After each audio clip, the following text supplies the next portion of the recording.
Electronics engineering से मैं रामकिरण शर्मा आप सभी का स्वागत करता हूं।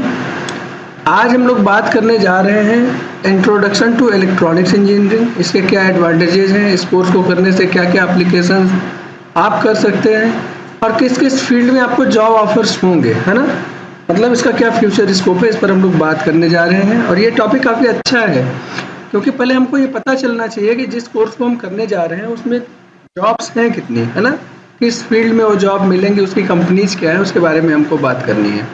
तो आज के इस लेक्चर में हम लोग यही बात करेंगे कि जो भी हम कोर्स करने जा रहे हैं इलेक्ट्रॉनिक्स इंजीनियरिंग का, वो कोर्सेज कैसे कैसे होते हैं, कौन कौन से कोर्सेज हम कर सकते हैं और कहाँ कहाँ उसके जॉब ऑफर्स हमको मिलेंगे।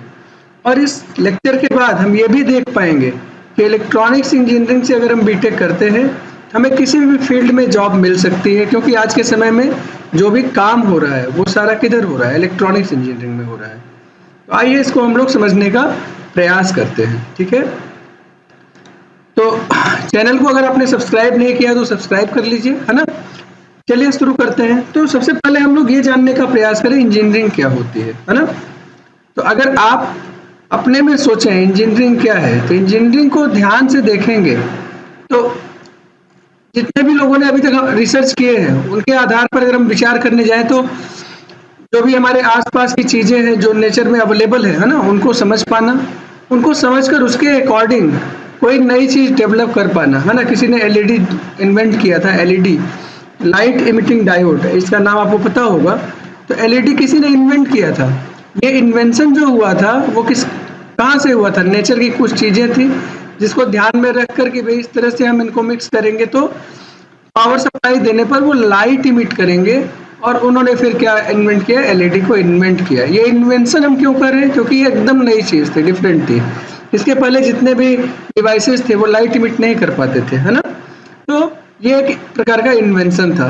तो इंजीनियरिंग क्या है, जिसमें हम साइंटिफिक और फील्ड या आपका जो जॉब्स है ना, इस तरह के हों जिसमें हमारी जो साइंटिफिक अंडरस्टैंडिंग है वो नेचुरल वर्ल्ड के प्रति बनी रहे, मतलब हम सारी चीज़ों को समझ सकें और उसकी सहायता से हम चीज़ों को इन्वेंट कर सकें या इनोवेट कर सकें। इन्वेंशन और इनोवेशन में डिफरेंस क्या है वो उसको भी समझ लेते हैं। कोई भी चीज़ अभी तक डिजाइंड नहीं है, आपने उसको डिजाइन किया, है ना, वर्किंग डिजाइन उसका आपने क्रिएट किया, नाउ दिस इज इन्वेंशन। लेकिन ये जो आपने इन्वेंशन किया है, जैसे मान लीजिए एक एलईडी आपने डिजाइन किया और ये पावर कंजम्पशन इसका कितना है, 1.8 वोल्ट पर ये ऑन होता है, समझ आ रही बात। तो अब आपने इनोवेशन क्या होता है, इसी में अपडेट किया, आपने इस वोल्टेज लेवल की वैल्यू को कम कर दिया, अभी ये 1.2 वोल्ट पर भी ऑन हो सकता है। तो जब ये आपने वोल्टेज लेवल को चेंज किया, अभी भी ये एलईडी ही है, लेकिन ये जो एलईडी है इसका जो ऑन टाइम है वो कम हो गया, ऑन वोल्टेज है वो कम हो गया, पावर कंजम्पशन रिड्यूस हो जाएगा। तो पावर कंजम्पशन रिड्यूस होना क्या हो गया, एक बड़ा अचीवमेंट है, ये इनोवेशन में आ गया। तो इन्वेंशन एकदम से नई चीज को डिजाइन करना, इनोवेशन जो भी चीज हमारे पास डिजाइंड है उसमें कुछ अपडेट करना, है ना। ये बात समझ में आ रही होगी आपको। इन्वेंशन करना, इनोवेट करना, सर्किट डिजाइन करना, है ना, या ऐसे इस तरह की जो हमारे पास टूल्स हैं या हमारे पास डिवाइसेज अवेलेबल है उन सब की सहायता से उनको असेंबल करके आप कुछ इस तरह की चीज़ों को डिजाइन करें जिससे कुछ प्रोडक्टिव हो पाए। ये सारे ही क्या है, इसके इंजीनियरिंग के पार्ट हैं। और चीज़ों को बनाना, है ना, जिससे कोई प्रॉब्लम सॉल्व हो पाए और जो हमारे प्रैक्टिकल गोल्स हैं वो अचीव हो पाए। जैसे एलईडी से लाइट इमिट हो पाता था, इलेक्ट्रिक एनर्जी आप प्रोवाइड करते डीसी वोल्टेज, है ना, उसकी सहायता से आप जो लाइट है उसको इमिट कर सकते हैं। और इस तरह से जो पेट्रोलियम के ऊपर बोझा था वो कम हो गया थोड़ा सा, है ना। आप देखेंगे जो केरोसिन था, केरोसिन ऑयल की सहायता से ना रात में लाइट जलाई जाती थी, एक तो उसकी एफिशिएंसी कम होती थी, ध्यान से देखना पड़ता था उसमें, और दूसरा ये है कि धरती के अंदर से लगातार हम पेट्रोलियम को निकाले पड़े थे, है ना। ये भी एक बड़ी समस्या बन रही थी। इस समस्या को दूर करने के लिए एलईडी एक बढ़िया इन्वेंशन था। अगर हम इंजीनियरिंग डिसिप्लिन की बात करें तो सबसे पहले सिविल इंजीनियरिंग की बात करेंगे, क्योंकि ये बेसिक है। यहाँ पर हम लोग जो भी कंस्ट्रक्शन होता है उसकी बात करते हैं और उसमें हम मटेरियल की जो प्रॉपर्टी है उसको परखते हैं कि कहाँ पर कितने टेंसाइल फोर्स को ये बेयर कर सकता है या कितने टेम्परेचर को ये बेयर कर सकता है ना, और उसके आधार पर हम ये डिसाइड करते हैं कि जो भी हम स्ट्रक्चर या ये आपका रोड ब्रिज या हाउस ये जो हम बना रहे हैं ना, उसमें किस तरह का मटेरियल कहाँ पर यूज करेंगे तो उसका जो स्ट्रेंथ है वो बना रहेगा। और इसी मटेरियल को जब हम और ठीक से इवेलुएट कर लेते हैं कि भाई किस तरह का मटेरियल कितने टेम्परेचर पर कितने प्रेशर पर है ना टिका रहेगा, उसमें कोई मेल्ट नहीं होगा, वो टूटेगा नहीं, है ना, उसके आधार पर ये डिसाइड किया कि हम इंजन्स भी बना सकते हैं, क्योंकि इंजन में ऐसे मटेरियल की जरूरत पड़ेगी जिनका टेम्परेचर और प्रेशर बेयर करने की क्षमता बहुत ज़्यादा होगी, है ना। तो इंजन्स तो क्या हो गया, वो कहाँ पर डिजाइन किया गया, मैकेनिकल इंजीनियरिंग में डिजाइन किया गया। थर्मोडायनेमिक्स का एक बहुत बड़ा पार्ट हुआ करता है आपका जो इंजन है, 2 stroke engine, 4 stroke engine, DISI, ये सारे जी हमारे इंजन्स हैं, है ना, ये मैकेनिकल इंजीनियरिंग के पार्ट है और यहाँ पर मटेरियल का बड़ा अच्छा कंट्रीब्यूशन है। तो सिविल इंजीनियरिंग से मैकेनिकल इंजीनियर आपको दिखाई देता है, एक से दूसरा कनेक्टेड है ना। मैकेनिकल इंजीनियरिंग के बाद आपने देखा कि भाई इंजन्स तो हमने बना लिए, ऐसे ही हम और भी डिवाइसेस बना सकते हैं। तो डिजाइनिंग में जब हम आगे बढ़े तो किस तरह के मटेरियल को और किस फील्ड में यूज करना उसको ध्यान में रखते हुए हमने पावर जनरेटर्स, है ना, पावर जनरेटर्स बनाए।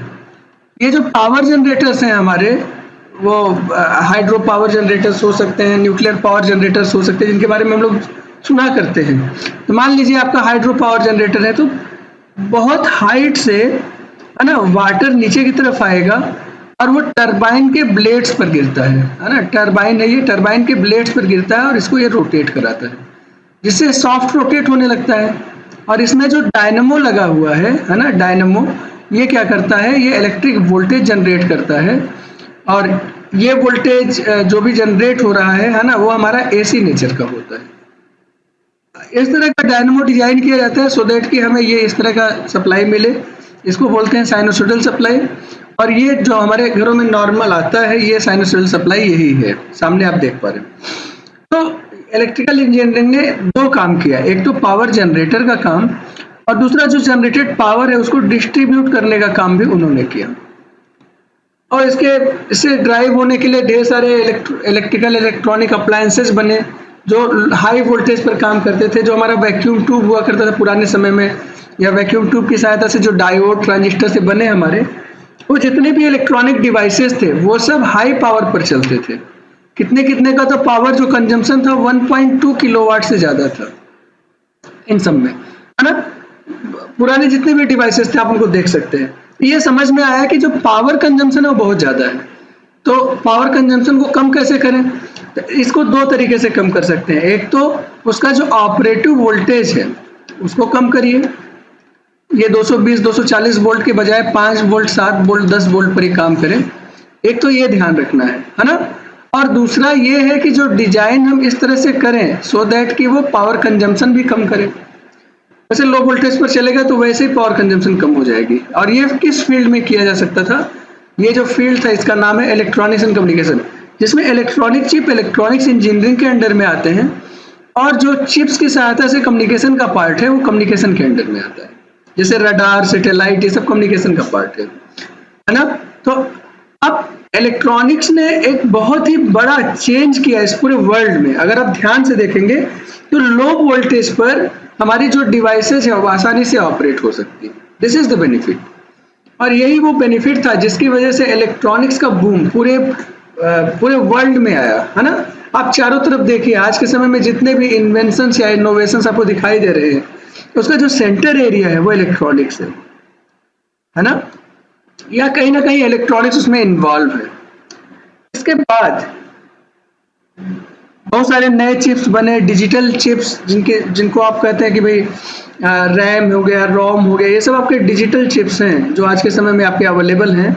रैम हो गया, रोम हो गया, CPU हो गया, है ना, आपका या कंट्रोल यूनिट कर लीजिए, कंट्रोल यूनिट हो गया, सेंट्रल प्रोसेसिंग यूनिट हो गया, ये सब हमारे जितने भी हैं ये सब किसके बने हैं। इसके अलावा डिजिटल जो भी छोटे छोटे कंपोनेंट्स हैं सभी हमारे किसके बने हैं, सेमीकंडक्टर मटेरियल के बने हैं, जो इलेक्ट्रॉनिक्स जिनको यूज करके इलेक्ट्रॉनिक चिप में कन्वर्ट करता है। और ये ऑन चिप डिजाइन किए गए हैं। सबसे अच्छा बेनिफिट आपको बताते हैं, अगर आप इसको ध्यान से देखेंगे तो आप देखेंगे ये हमारा क्या है, एक चिप है जिसमें हम डेटा को स्टोर कर सकते हैं, है ना। ये हम अपने मोबाइल फोन में लगाते हैं और इसको मेमोरी कार्ड के नाम से जाना जाता है। और इस चिप का साइज अगर आप ध्यान देंगे तो 10 साल पहले जो चिप का साइज था आज भी वही है ना, उसमें कोई बदलाव नहीं हुआ। मतलब जो फिजिकल साइज है इसका वो वैसे ही है, लेकिन क्या कोई बता सकता है इसका जो कैपेसिटी है उसमें क्या चेंज आया है? तो शुरू में ये आपका बहुत अगर ध्यान से याद करेंगे तो 64 MB है ना, 64 MB या 128 MB यहीं से इसकी शुरुआत हुई थी। आज के समय में ये 4 टेराबाइट से ज़्यादा का स्टोरेज कर पा रहा है ना। आपके जो मेमोरी कार्ड है वो इतने साइज के भी आने लगे। ये जो हमारा, आप क्या लगता है कि मतलब ये जो फिजिकल साइज में चेंज नहीं हुआ तो कंपोनेंट्स कैसे बढ़े? वो इलेक्ट्रॉनिक्स की देन है ना। मतलब कुछ टेक्नोलॉजीज हैं जिसकी सहायता से ये काम किया जाता है कि समय के साथ साथ जो कंपोनेंट का साइज है वो कम कर पाए। अब आप समझिए जैसे इतने में केवल 4 कंपोनेंट आते थे, है ना। तो मान लो ये जो कंपोनेंट का साइज था वो आपने मीटर में रखा हुआ था। अब आप इसको मिलीमीटर में अगर कर देंगे, कंपोनेंट वही कंपोनेंट अब मिलीमीटर में आपने डिजाइन कर लिया, तो मीटर और मिलीमीटर में कितना अंतर है? अगर आप ध्यान से देखेंगे तो क्या कहेंगे, यस 10.3 टाइम्स है ना, मीटर ज्यादा है। तो अगर मिलीमीटर में आपने साइज को डिफाइन कर दिया, इसका मतलब इसमें मिलीमीटर साइज के 1000 कंपोनेंट्स रखे जा सकते हैं कि नहीं? तो 1000 गुना बढ़ गया इसकी कैपेसिटी।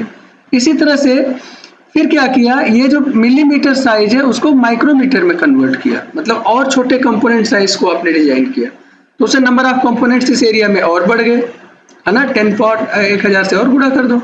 अभी नैनोमीटर पर काम चल रहा है ना, नैनो टेक्नोलॉजी बोलते हैं इसको, इस पर काम चल रहा है। इसमें बहुत सारे काम हो चुके हैं, बहुत सारे काम भी बाकी है। तो उसको आप ध्यान से देखेंगे तो फिर क्या हो गया, इसमें इसी तरह से नंबर ऑफ कंपोनेंट्स और बढ़ जाएंगे। तो ये वो चीज वजह थी जिसकी वजह से कंप्यूटर साइंस का बूम आया। मतलब that is very very dependent on electronics. फिर आप पीछे की तरफ ध्यान से देखेंगे तो इलेक्ट्रॉनिक्स इलेक्ट्रिकल को भी सपोर्ट कर रहा है, क्योंकि उसमें बहुत सारे हैं। जैसे आपका ग्रिड होता है, अब ग्रिड को आप ध्यान देखेंगे, ये ना बड़ा सा स्ट्रक्चर होता है जो हाई वोल्टेज पर काम करता है। मतलब इसके अक्रॉस एक लार्ज वोल्टेज होता है और इसको कंट्रोल करने के लिए मैनुअल, है ना, मतलब मैन पावर की हमें जरूरत पड़ती थी। इलेक्ट्रॉनिक्स ने क्या किया, इसको आपने कनेक्ट कर दिया एक इलेक्ट्रॉनिक डिवाइस से। एक इलेक्ट्रॉनिक डिवाइस है, अब इसको कंट्रोल कर रहा है कोई ऑपरेटर, दूर बैठकर कोई ऑपरेटर इसको कंट्रोल करेगा और इसकी सहायता से आप ग्रिड के ऑपरेशंस को कंट्रोल कर पाएंगे। इस तरह के ग्रिड को बोलते हैं स्मार्ट ग्रिड। मैकेनिकल इंजीनियरिंग को देखिए कैसे सपोर्ट कर रहा है, ड्राइवरलेस इंजन की तरफ सब लोग बढ़ रहे हैं, ड्राइवरलेस कार की तरफ। ऑटोमोबाइल में इतने सारे सेंसर्स यूज हो रहे हैं, है ना। आज के समय में आप बाइक खरीदिए, इतने सारे सेंसर्स यूज हो रहे हैं जो कई फंक्शंस ऑटोमेटिकली प्रोवाइड करते हैं, है ना। आप देखिए घर बनाने में एक तो 3D printing is a very good device. 3D printing एक प्रकार की डिवाइस है जो किसी भी तरह के मॉडल को डेवलप कर पाता है ना, 3D प्रिंटिंग में। और उसकी सहायता से आपको ढेर सारा मतलब ये इल्यूजन मिल पाता है कि इस तरह से डिजाइन करने पर जो हमारा घर होगा ऐसा दिखाई देगा और उतनी स्ट्रेंथ इसको मिलेगी, वो सारी कैलकुलेशंस हम कर पाते हैं। ऐसे बहुत सारी चीजें हैं जो इलेक्ट्रॉनिक्स ने दिया है, जो अपने पुराने एलाइड ब्रांचेस को और कंप्यूटर इंजीनियरिंग को, है ना, पूरा दौर। इसके अलावा और भी जो हमारे एलाइड ब्रांचेज हैं, है ना, उन डिसिप्लिन्स हैं, जैसे एरोनॉटिकल हो गया, आपका केमिकल इंजीनियरिंग हो गया, उन सब में इलेक्ट्रॉनिक्स का बहुत ही बड़ा योगदान इस समय चल रहा है। तो इलेक्ट्रॉनिक डिसिप्लिन की बात करें तो डिसिप्लिन में 4th पोजीशन पर दिखाई देता है। मेन जो ब्रांचेज है, बीच में और सारी ब्रांचेज आई थी, लेकिन जो मेन डिसिप्लिन है उसमें इलेक्ट्रॉनिक्स का एक अपना इंपॉर्टेंट रोल है। और लो वोल्टेज पर काम करने की वजह से, उसका पावर कंजम्पशन कम होने की वजह से स्पीड ज़्यादा हो जाती है। तो हाई स्पीड और लो पावर कंजम्पशन की डिवाइसेस को डिजाइन करने में इलेक्ट्रॉनिक्स बहुत ही ज़्यादा हेल्पफुल रहा है। और इससे हमारी सोसाइटी में जो इलेक्ट्रॉनिक जो हमारा टेक्नोलॉजिकल बूम है ना, वो दिखाई दिया है। तो इलेक्ट्रॉनिक्स का बहुत ही इंपॉर्टेंट रोल हमको दिखाई देता है।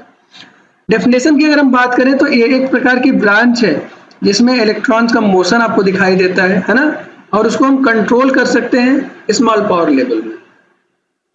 ठीक है, तो ये एक प्रकार की ब्रांच है जो इलेक्ट्रॉन्स के मोशन को कंट्रोल करती है स्मॉल पावर लेवल की सहायता से, इस चीज़ के साथ डील करती है।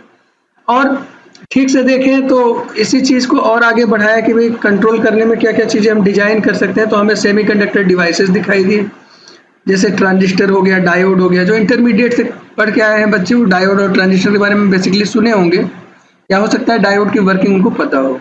इसके अलावा जो इलेक्ट्रॉनिक सर्किट है हमारा, उनको डिजाइन करना, डिवाइसेस को डिजाइन करना, इंटीग्रेटेड सर्किट।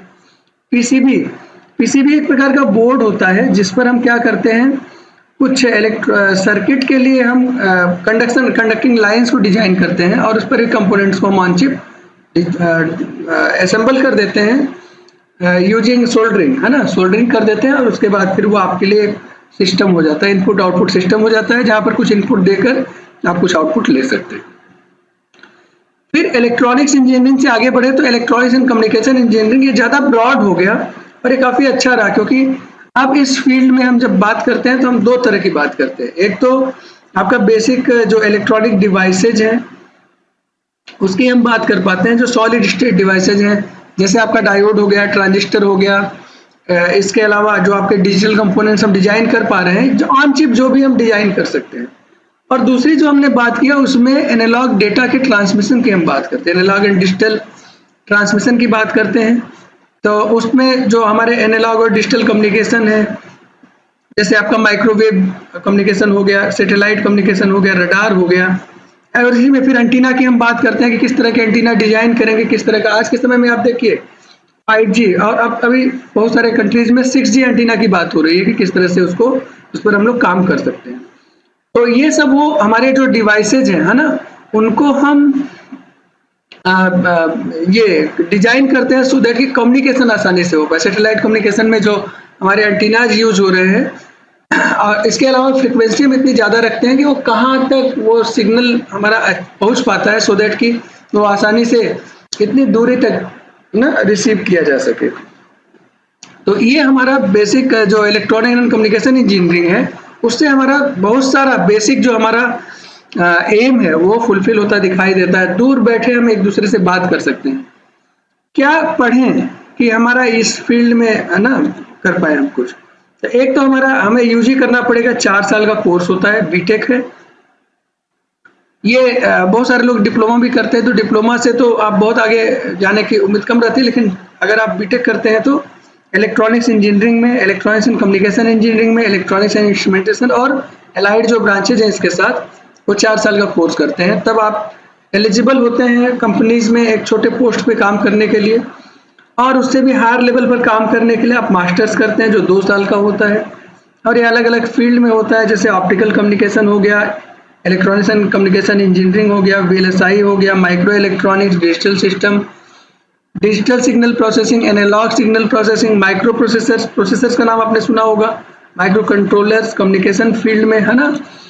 इसके अलावा IoT, AI, ML, data science, DBMS, antennas, इन सब फील्ड में काम करने के लिए पोस्ट ग्रेजुएशन कर सकते हैं, जिसमें आप इलेक्ट्रॉनिक्स के साथ, जैसे IoT, AI, ML सुनने में लगता है कि ये कंप्यूटर का भाग है, और है भी थोड़ा बहुत, है ना। लेकिन इसको जब हम इलेक्ट्रॉनिक कंपोनेंट्स के साथ जोड़कर देखते हैं तो इलेक्ट्रॉनिक्स एक बढ़िया, है ना, आपका फ्यूचर स्कोप इसमें मिलने लगता है। क्या क्या फील्ड में हम लोग काम इसमें इलेक्ट्रॉनिक्स एंड कम्युनिकेशन इंजीनियरिंग की सहायता से कर सकते हैं। तो वायरलेस कम्युनिकेशन हो गया, जिसमें सैटेलाइट है, रडार है, ये सब आप देख पा रहे हैं। मेडिकल फील्ड में अलग इतने तरह के बायो इंस्ट्रूमेंटेशंस हैं, है ना, जिनकी सहायता से आप बहुत सारा काम कर सकते हैं।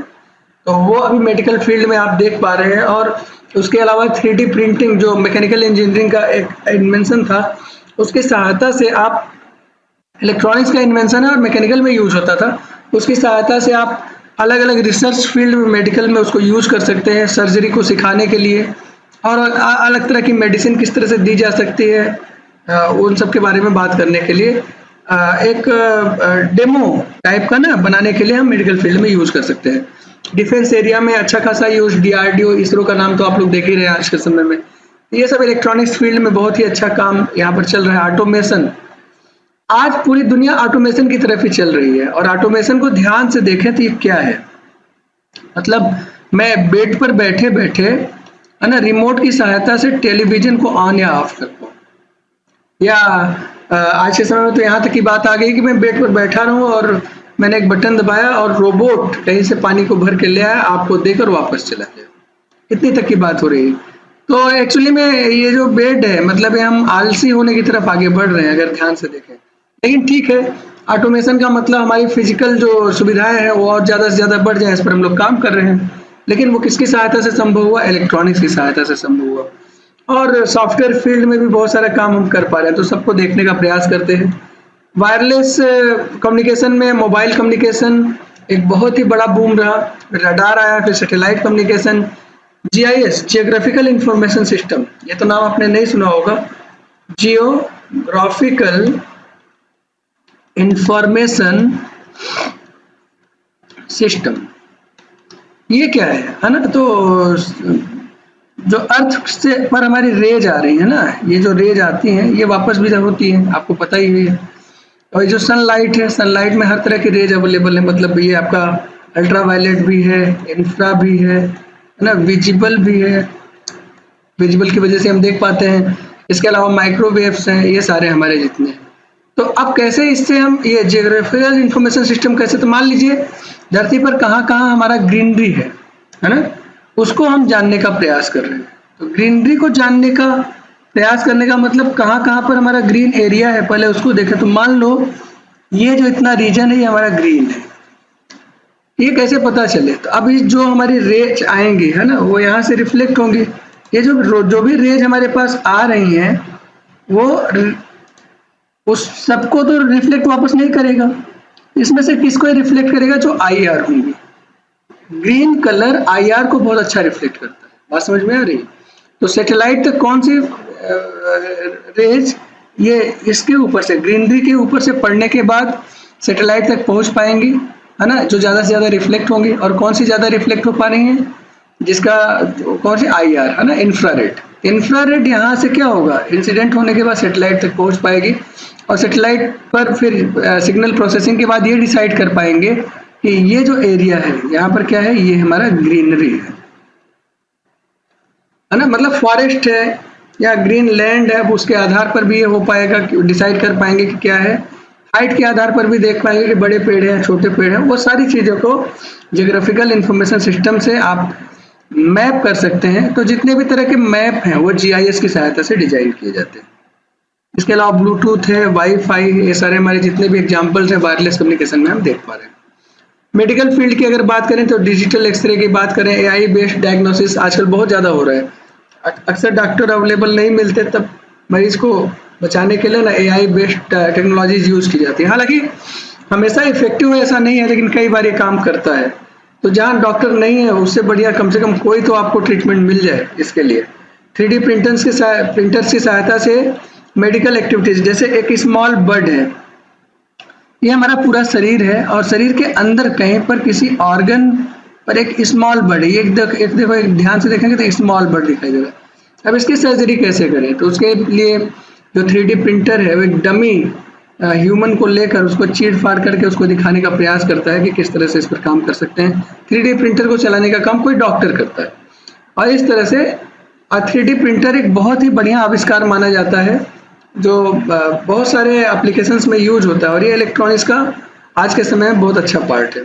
Online training using online platforms है ना, एजुकेशन में तो एजुकेट करने के लिए आता है कि जूम है या आपके जो अलग अलग तरह के ऑनलाइन प्लेटफॉर्म्स अवेलेबल हैं जो आपको ये बता पाते हैं कि जिनकी सहायता से आप स्टूडेंट्स को अवेयर कर पाते हैं कि इस तरह से काम करें, इस तरह से काम न करें। दूर बैठे स्टूडेंट्स ये जान पाएंगे कि किस तरह से आपको इस टेक्नोलॉजी में काम करना है। डिफेंस एरिया सैटेलाइट कम्युनिकेशन है ना, जिसकी सहायता से डिफेंस एरिया में बहुत सारे काम। Radar, radio detection and ranging, ये है रेडियो, डी मतलब डिटेक्शन एंड रेंजिंग। समझ आ रही होगी बात है ना। तो इसका क्या मतलब है? मतलब कोई ऐसा एरिया है जहां पर किसी का आना जाना प्रोहिबिटेड है, तो अगर कोई आ जाए तो उसको डिटेक्ट कर पाए है ना, तो रेडियो की सहायता से उसको डिटेक्ट कर पाए, ये हमारा काम है, रडार में होता है। इसके अलावा एथिकल हैकिंग है, डायरेक्शन फाइंडर, ये एंटीनाज की सहायता से किया जाता है। नॉर्मली हम लोग लूप एंटीना इसके लिए यूज करते हैं। तो अलग अलग तरह के एंटीना भी होते हैं, अब ये भी समझने की बात है कि नहीं? तो ये ध्यान से देखा जा सकता है। अब अगर हम अगली बात करने जाएं तो ऑटोमेशन में सेंसिंग एप्लीकेशंस, ये जो सेंसिंग एप्लीकेशंस हैं ये काफ़ी इम्पोर्टेंट रोल प्ले करते हैं। मैंने अभी ऑटोमोबाइल की बात किया था, तो ड्राइवरलेस कार्स पर काम कर रहे हैं आजकल, गूगल भी काम कर रहा है और बहुत सारे लोग काम कर रहे हैं, है ना। ड्रोन उसका एक अच्छा एग्जाम्पल है जो ड्राइवरलेस करीब करीब कहा गया, लेकिन उसको कंट्रोल करने के लिए किसी मैन पावर की ज़रूरत पड़ती है। लेकिन ड्रोन भी एक अच्छा एप्लीकेशन रहा है जिसको आप दूर से रिमोट प्लेस से कंट्रोल कर सकते हैं। ऐसे ही ड्राइवरलेस कार, तो बहुत सारी कार ऐसे डिजाइन की गई हैं जो कुछ दूरी से आप उसको कंट्रोल कर सकते हैं, लेकिन बहुत दूर तक उसको कंट्रोल करना भी अभी मुश्किल ही रहा है। और दूसरा ये है कि मैप पर उसको बैठाने के बाद भी हमारे यहाँ के रोड की जो हालत है या जो भी रास्ते हमारे उसमें अचानक से चीज़ें बदल जाती हैं। ड्राइवरलेस कार पूरी तरह से सक्सेसफुल हो पाए ये एक अभी बड़ा चैलेंज बना हुआ है, लेकिन इस पर काम जारी है। डिवाइसेज हमारे ऑटोमेटिकली फंक्शन कर पाए, हमारे घर में एसी है, फ्रिज है, कूलर है, हम ऑफिस चले जाएं वहाँ से भी हम डिवाइसेज को आसानी से कंट्रोल कर लेते हैं। सेंसिंग एप्लीकेशन पे बहुत काम हुआ है ना। स्मार्ट डिवाइसेज हो गई, स्मार्ट वॉच आपके हाथ में, आप अभी देखेंगे तो बहुत सारे लोगों ने परचेज कर रखा है, उसको लगा कर चलते हैं। इसके अलावा स्मार्ट डिवाइसेज में आप कहीं पर जाइए, स्मार्ट पार्किंग है ना, तो वहाँ पर जैसे ही आपकी व्हीकल एंटर करेगी वो इमीडिएटली डिटेक्ट कर लेंगे कि ये व्हीकल है, इसका रजिस्ट्रेशन हुआ है या नहीं हुआ है। अगर आपने रजिस्ट्रेशन कराया हुआ है तो उसका पेमेंट हुआ है कि नहीं हुआ, पेमेंट कर लिया तो आपके लिए गैराज में एक व्यवस्था हो जाएगी। ये सारी चीज़ें स्मार्ट डिवाइसेज में आ रही हैं, है ना। स्मार्ट रूम है, स्मार्ट सिटी है, और तो कैसे कैसे चले हम डिवाइस से रूम की तरफ, फिर रूम में कुछ चीज़ों को हमने ऑपरेट करना सीख लिया, लाइक कि हम घर में एंटर करें तो लाइट अपने आप जल जाए, फैन की स्पीड कम या ज़्यादा हो जाए according to the temperature of the room, और इसके अलावा एसी भी आपका कभी चले कभी ना चले, है ना, डिपेंडिंग। तो स्मार्ट रूम से फिर कहाँ बढ़ गए हम लोग, स्मार्ट सिटी की तरफ, कि जो स्मार्ट रूम का अरेंजमेंट था वो पूरे स्मार्ट सिटी में हमको दिखाई देने लगे, है ना। हर रोड पर जैसे जैसे गाड़ियाँ आगे आती जाए, स्ट्रीट लाइट जलती जाए, है ना, स्मार्ट पार्किंग की व्यवस्था हो जाए, जो गार्बेज है कहीं पर दिखाई दे तो कोई ऐसी इलेक्ट्रॉनिक टेक्निक हो जिसकी सहायता से वो गार्बेज को इमीडिएटली रिमूव कर दे रोड से। ये सारी चीज़ें स्मार्ट सिटी में अवेलेबल है ना।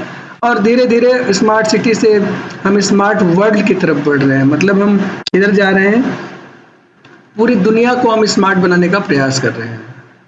और ये सब किसकी सहायता से हो रहा है? सेंसर्स की सहायता से, जो इलेक्ट्रॉनिक ने दिया।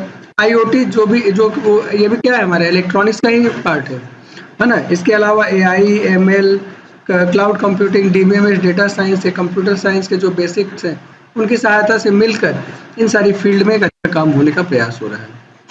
फिर आप देखेंगे इलेक्ट्रिकल फील्ड में स्मार्ट पावर कट सिस्टम, है ना। तो जो पावर कट सिस्टम है उसमें मैनुअल होता था, तो कई बार शॉक लग गया और ह्यूमन को ना प्रॉब्लम हो गई, तो उससे बचने के लिए उसको अब रिमोट प्लेस से कंट्रोल करते हैं यूजिंग इलेक्ट्रॉनिक सर्किट्स। ये इलेक्ट्रॉनिक सर्किट की सहायता से ही पॉसिबल हो पाया है ना। स्मार्ट ग्रिड सिस्टम, इसके बारे में मैंने शुरू में बताया ही था आपको। स्मार्ट पावर सिस्टम हो गया, ये सब के बाद मैकेनिकल इंजीनियरिंग में 3D printing, driverless aircraft, drones, robotics, इन सब पर बहुत ही अच्छा इन सब का यूज किया जा रहा है, और ये सब इलेक्ट्रॉनिक्स के ही इन्वेंशन आपको दिखाई देते हैं। सिविल इंजीनियरिंग में भी, है ना, किस तरह का कंस्ट्रक्शन करना है। अब तो जो मटेरियल है, मटेरियल की टेस्टिंग भी इलेक्ट्रॉनिक डिवाइसेस की सहायता से की जाती है ना। तो आप देखेंगे कि कितना आसान हो गया चीज़ों को ना टेस्ट करना, डिजाइन करना। कंप्यूटर साइंस में तो आप क्या बात करें, आप सीधे सीधे देखेंगे तो पूरा का पूरा कंप्यूटर ही इलेक्ट्रॉनिक्स का एप्लीकेशन है ना। जैसे आपका डिजिटल डिवाइसेज हो गए, CPU, कंट्रोल यूनिट, ALU, है ना। इसके अलावा storage devices, cache memory, RAM memory, ROM, secondary जितने भी आपका पेन ड्राइव आप देख लीजिए, आपका हार्ड डिस्क हो गया, है ना। इसके अलावा जितने भी आपके हैं वो सब आप देखेंगे, आजकल SSD चल रहा है ना, तो SSD को भी आप देखेंगे सेमीकंडक्टर, सॉलिड स्टेट आपका डिवाइसेस जो आपके हार्ड ड्राइव्स हैं। इसके अलावा input output devices like mouse, keyboard, printers, है ना, Bluetooth, wifi, digital components, modems, routers, buses, connectors, ये सारे जितने भी हैं। इसके अलावा भी बहुत सारी चीज़ें जो हमारे आसपास अवेलेबल हैं, हर जगह इलेक्ट्रॉनिक चिप्स का यूज हुआ है, जिसके सहायता से आपने इस तरह की सर्किट को डिजाइन कर रखा है सो दैट कि ये सारे फंक्शंस काम कर सकें। ठीक है, अब करियर पर्सपेक्टिव की बात करते हैं कि फ्यूचर स्कोप क्या है ना। तो कोर इलेक्ट्रॉनिक्स में सेमीकंडक्टर सेक्टर हो गया, इलेक्ट्रॉनिक गुड सेक्टर हो गया, स्टार्टअप सेक्टर। अलाइड ब्रांचेस में IT, computer science, electrical engineering, mechanical engineering, communication engineering, RF और बायोमेडिकल। तो एक एक करके देखते हैं। तो जब हम ईसीई में, इलेक्ट्रॉनिक्स एंड कम्युनिकेशन इंजीनियरिंग में जॉब को देखने जाते हैं तो रिसर्च फील्ड में, डिफेंस में, मेडिकल में, मोबाइल, माइक्रोवेव, रेडियो और वायरलेस कम्युनिकेशन में, रोबोटिक्स में, टेलीविजन और radio broadcasting, telegraph, telephony, VLSI design, DSP, nuclear science, biotechnology, इन सब में काम होता दिखाई दे रहा है। तो अगर हम गवर्नमेंट सेक्टर की बात करें इंडिया में तो हमें इतने सारे कंपनीज ठीक ठीक दिखाई देते हैं, जैसे बेल हो गया, बीएसएनएल हो गया, डीआरडीओ हो गया, इंडियन आर्म फोर्सेज हो गया, एसएएल हो गया, इसरो, है ना। इसको हमें टॉप पे लिखना चाहिए था। इसरो, भेल, डीआरडीओ, ये सारे हमारे जो हैं एक इम्पॉर्टेंट। इसके अलावा एचएएल, जो गवर्नमेंट सेक्टर में हमारे देश के लिए बहुत बड़े बड़े काम करने का प्रयास कर रहे हैं। ओएनजीसी हो गया, ये सब हमारे गवर्नमेंट सेक्टर हैं जिसमें बहुत सारी जॉब ऑफर्स अवेलेबल हैं, है ना। और वहाँ पर थोड़ी सी अपनी मेहनत करके, थोड़ा पढ़ाई में अपना ध्यान देकर, है ना, यहाँ पर पहुँचा जा सकता है। ऐसे कोई बात नहीं आती है। और इतने सारे लोग इसमें काम कर रहे हैं। रिसेंट में बहुत सारे बच्चे गए हैं जो चंद्रयान 3 के पार्ट रहे हैं, कुछ चंद्रयान 2 के पार्ट वहाँ पर रहे हैं।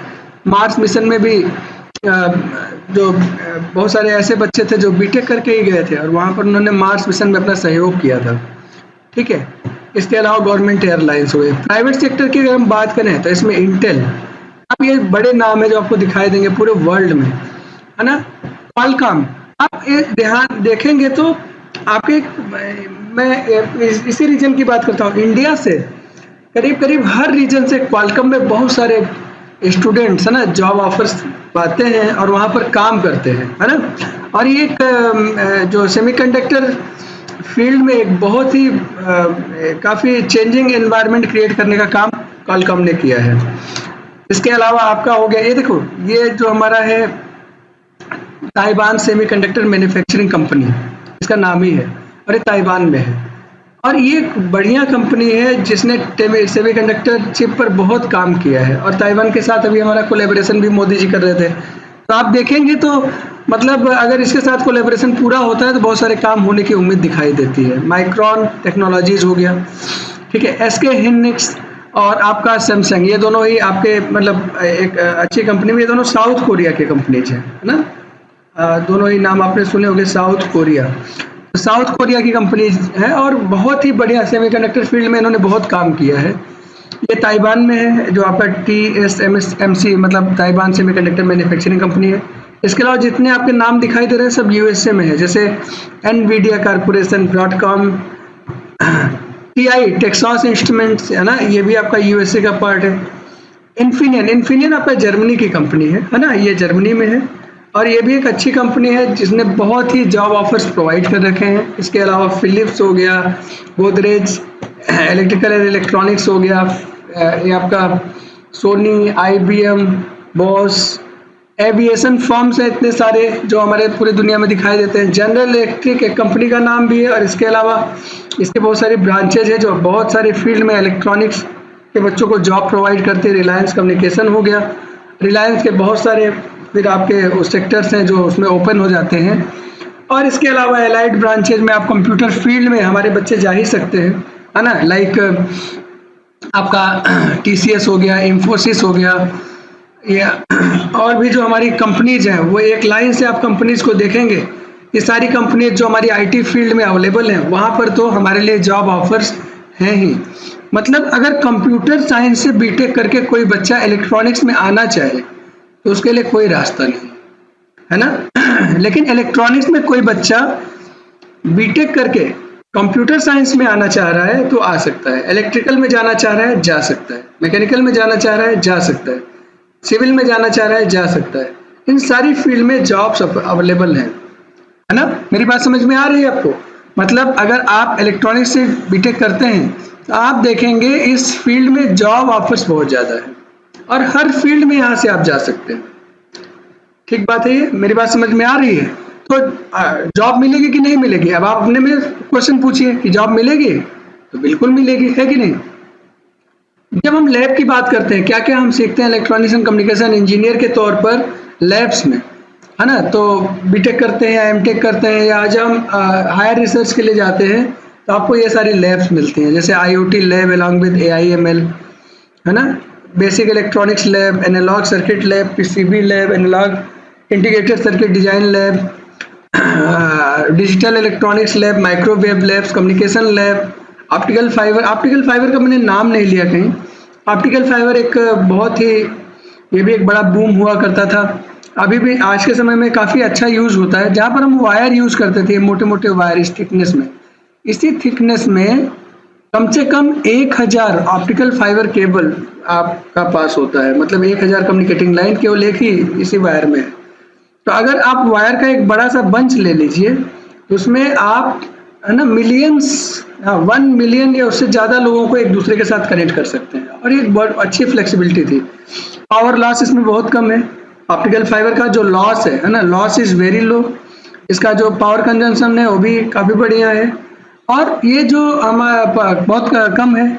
और इसके अलावा इसमें जो डेटा का ट्रांसमिशन होता है बहुत ही स्मूथ, है ना। तो ऑप्टिकल फाइबर एक बहुत ही बढ़िया एप्लीकेशन रहा है हमारे इलेक्ट्रॉनिक्स में।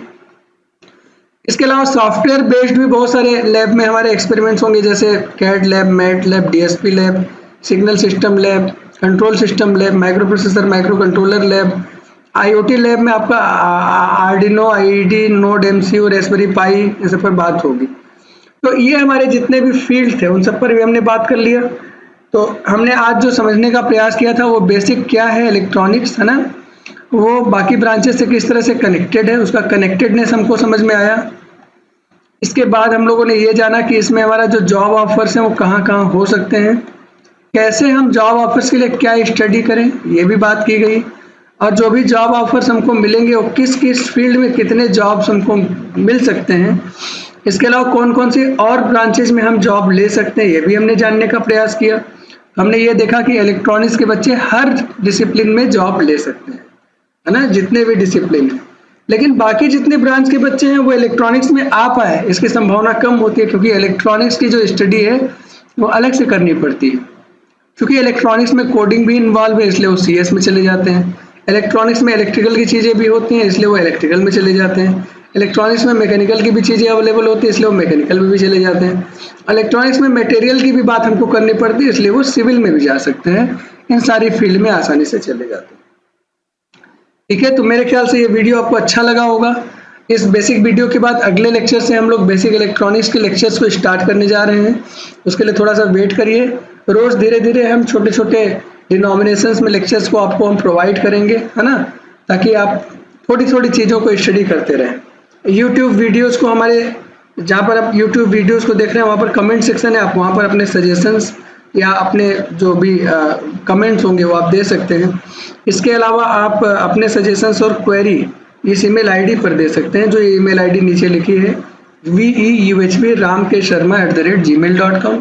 और इसके अलावा आप अपने जो सजेशंस हैं, है ना, वो या ये आपके जो भी कुछ अगर आप बात रखना चाह रहे हैं या कोई क्वेरी है आपका, ईमेल आईडी में देकर और आप उसमें अपना कॉन्टैक्ट नंबर देंगे तो आपसे बात भी कर लेंगे अगर कोई कॉम्प्लेक्स प्रॉब्लम सामने दिखाई देती है। ठीक है, चलिए अगले लेक्चर में हम लोग फिर मिलेंगे। आप हमारे लेक्चर्स का इंतजार करिए, चैनल को सब्सक्राइब कीजिए, लोगों से बताइए वो भी चैनल को सब्सक्राइब करें। दुनिया को बदलना है तो हम लोगों को एक साथ एक चैनल पर आना पड़ेगा, और वो चैनल यही है जिसको आप अभी देख पा रहे हैं। ठीक है, चलिए इस वीडियो को यहीं समाप्त करते हैं। अगले वीडियो के साथ हम लोग फिर मिलेंगे। तब तक के लिए आप सभी को नमस्कार।